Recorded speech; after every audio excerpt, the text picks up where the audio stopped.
บรรยากาศตอนเช้าบ้านแม่ยม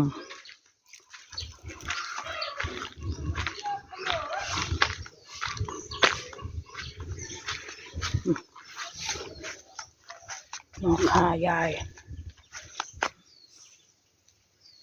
นอกข้ายายและบอกงามผลไม่ตกที่ตายมาเยี่ยวใส่ มาเยี่ยวใส่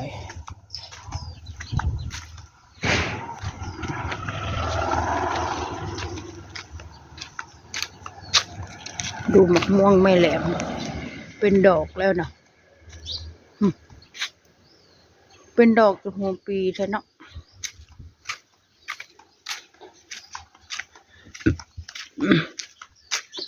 อันนี้ต้นชมพู่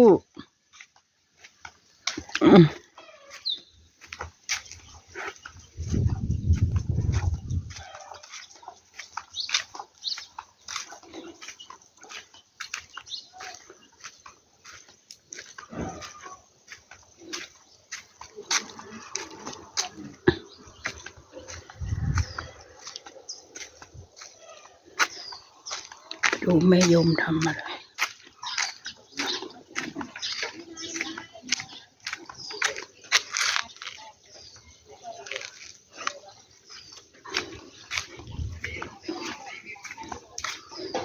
เล่นจะบวชมาเลยนี่หนึ่ง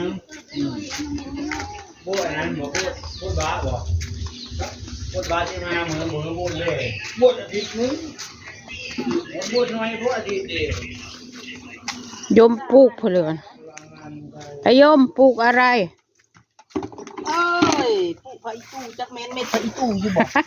เอา เม็ดยาบ่ จังไดวะก็ไปซื้อเลยแม่นะ ก็ซื้อมาเสื้ออยู่มันเกิดนะขณะซื้อมาก็ต้นเดียวนึงเกิดก็ไปแวอยู่นะ มันยังบ่เกิดนะมั้ง เอาไข่ให้ใน20 บาทไข่ไก่ เบบ่หรือยันเบยาให้ก้าวเดียวเด้อ ค่อยทำคลิปเจ้าเลย แล้วเกิดไม่เกิดเบิ่งสิง่ายให้มันก็ ปลูกไว้กินยามแรงเนาะก็ยังซื้อมาปลูกอีกมันได้2-3 ต้นนึง เบบ่เด้อถ้าเบิ่งกัน บัดนั้นแล้วก็บดลอกบดของข้อก็ไม่ยอมรู้แล้วข้อก็ดูมะละกอไม่ยอมดูมะละกอต้นโตแหล่ใช่ปะฮะเนาะเตี้ยดึงเอาก็ได้ เตี้ยอยู่แล้วก็สูงขึ้น สูงขึ้นอันนี้มะถั่วบ้านแม่พีมันเป็นหรือยังวะมะถั่วอะไรถั่วปีบ่ถั่วปีหรือเพลือถั่วปีบ่ไม่ใช่ถั่วปีบ่กม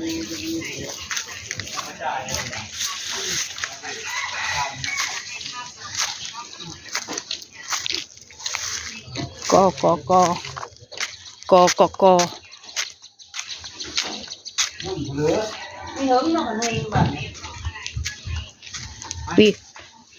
มันเบิ่งโทรศัพท์เด้มันแน่นเบิ่งนะ ปีใหม่บ่หมูนะ เสียงานน้องต่อเขาเลย เต้อันนี้คืออะไร แล้วไปเที่ยวเลยเด้อ รถหลาย อันจุ่มท่าเข้าฟ้าลูกเข้าประกอบเพลงอยู่แล้วเพื่อนไปจีเข้ากันว่ะ เที่ยวหน้าวัน โอ้โห เที่ยวอยู่บ้านค่ะ ชุบเทาอีหยังคือเป็นรสชาติแบบนี้วะลุงแต่เนาะลุงแซ่บนี่อ้าวเปลือ พูด โตที่นอนในชื่อแล้วเนาะช่องอันพูดอันเดียวโอ้บอก กัดเปื้อแล้ว พักแค่ว่านอนนิ่มใช่บ่ นอนเบิ่งเขาทักก็นอนกัน เออ ชุกไปหัวล้า มาทุกคนเจ๊กลุงแตน อันนี้เปลือ หาลูกเผือ ลาบ ไปจะชุกไปเลยเขาจะได้ลูกเผือหนอลูกเผือประเทศได้ไม่ได้ เต๊ดทานข้าว กับข้าวบ้านลุงแต่เยอะแยะเลย เขาจะมาอยู่น้ำเฮาเขาทกนี่นะเขารวยเขาก็ไม่มาอยู่น้ำเฮาได้ มึงกินบ่ ลาบมันจะยากหรือ มาเอาอันนี่แน่ไข่คือดุแค่คำว่าซื้อของเสียง่ายเฉยเมียเจ้าเนาะลุงแต่ เดี๋ยวมัน โอ้ย หาข้ามเมาแล้วไป เบิ่งแน่มาน้อยเพิ่นผูก เซโน่ไปแล้วข้ามไว้แล้วช่วยแน่จะได้หมด อันนี้คือจำแถวคือชีแชบเนาะอันน่ะ เอาเลยไปแต่ อายมเจ้าชุบเท้าใช่ข้าวคั่วอยู่บ่ เสื้อเผลอ ข้าวคั่ว เสื้อเผลอ ชุบเท้า เสื้อ บ่ได้ฟังได้อีนายนี่เฮาเว้านะ เอาก็ซื้อเจ้าแล้วมีสั่ง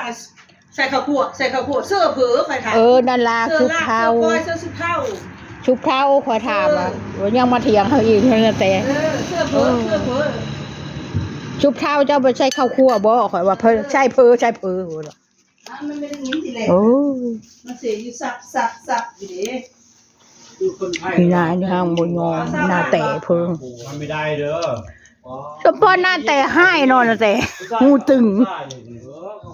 โลกชนิดหนึ่งมันก็ได้พอไม่ได้เอาเด้อ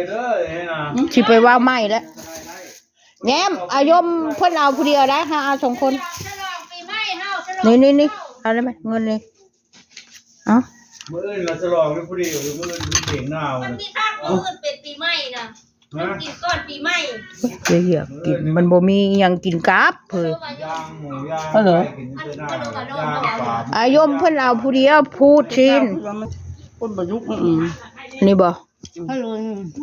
ชุบเท้าคอยชิมเบิ่งแล้วคือเป็นอันนี้ชุบเท้ามันใช่หยังวะ ก็คือน้อย อยู่ โอ้ยตายแล้วก็ย่าเราบ่ได้กินตอนมันชิมน้ำมัน ชุ เบิ่ง กเท่ามันชุกเป็นน้ำอักลาก นั่นล่ะใส่น้ำหลายโพดโพ เด็บได้ เสียใจเพื่อ ก็คือน้อย เครียดน้อยเพราะคือมุนแท้ มันเยอะเนี่ยนะ ไม่ใช่กุ้งใช่ปลาซิวมันถึงถือกับมันเนาะ เยอะห่างพัก เพื่อชื่อที่โนนนะชื่อ มันแล้วล่ะ1,000คนเอามา เพื่อเอาผู้ส่งเถอะฉัน อ้าวคันมันมีอันเดียว ที่ลูก อย่าไปแกะ อย่างพลาเลยเธอเบิ้งเลยแกะมันส่งครั้งนั้นแปะเอาเงินมันก็แปะอ่ะมันคือเด็กเงินที่เด็กเล็กนะเด็กเงินสองวันคือเนาะ พันนี่นะ ยังจะกินกับข้าวได้นางอันนี้นางอันนี้นางอันนี้ พันหนึ่ง ก็1,000เลย2อันเนาะอันละ1,000อันละ500 ท่านห้าใหญ่กว่านี้น่ะ ฮะ อันนี้ก็500อันนี้ก็500 มันเป็นสองอัน โอเคค่ะ กินข้าวด้วยกันเด้อมาเด้อกินข้าวเช้าแม่ยม ยังไม่งาม ไม่เอาไม่เอาขี้ผมว่าพูดแล้วไปเห็นแล้วไม่เอา เท่าก็เอาเหรอผู้เดียวเท่ากับ เอาไม่เอาพยายามซื้อไก่แล้วมันไม่ได้ ตอนนี้มันมีสุดดิบค่ะสุดดิบเยอะอ่ะ